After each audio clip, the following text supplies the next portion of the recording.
Hi everyone and welcome. Today's conversation is one that sits close to my heart, and it might sit close to yours too.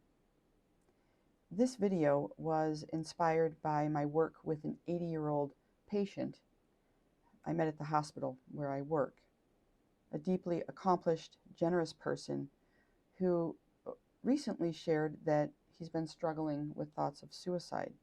In fact, that's why he was admitted to the hospital. He said to me, "I've lived a rich and successful life. I've done everything I set out to do. So why do I still feel this way? Why are these thoughts keeping me up at night? Why can't I stop thinking this way?"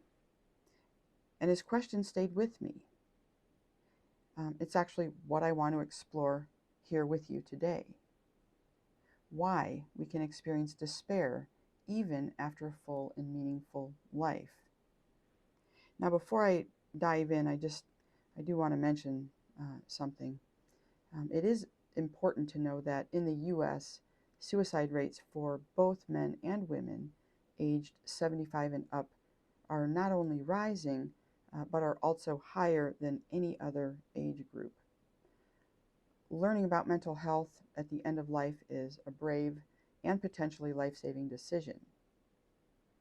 If you are feeling suicidal, please seek help.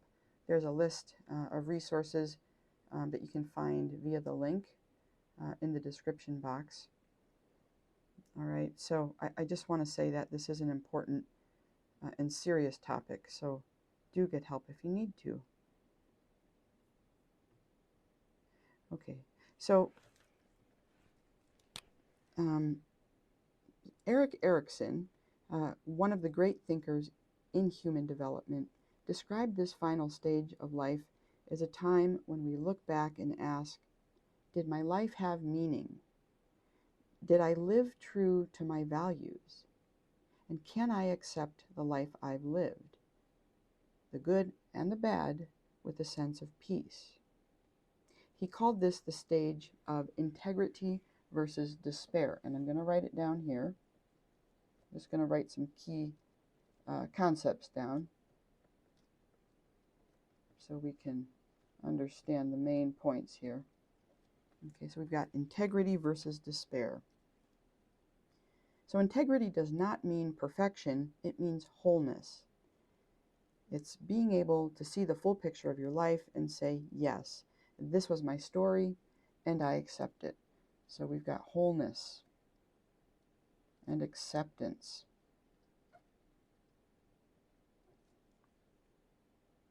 Despair, on the other hand, comes when we focus on regrets, missed opportunities, or pain that feels unresolved.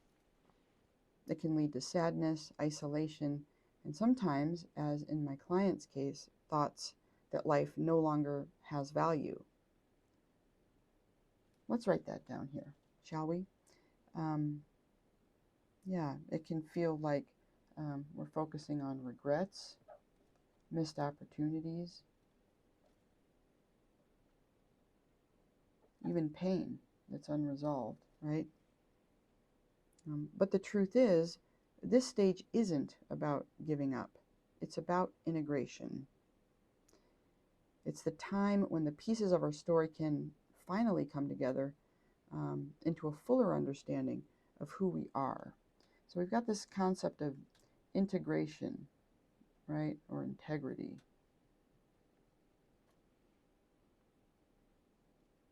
So even people, we're going to come back to this in just a moment, even people who've lived remarkable lives can struggle at this stage. Why? Well, it's because success and peace are not the same thing. Okay, so why despair? Let's write it down here. Success does not equal peace. Our minds often wait until life slows down to ask those deeper questions. Did I love enough? Did I forgive enough? And does my life still have purpose? These questions can surface feelings we've buried for years. Feelings like grief, guilt, unfinished business, even loneliness. It's not a sign of weakness.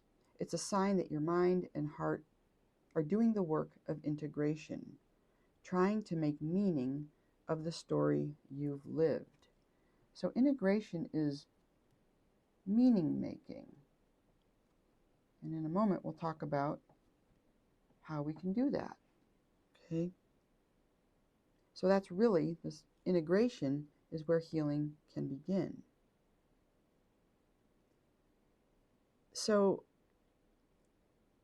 one of the most powerful tools in this stage is what's called a life review.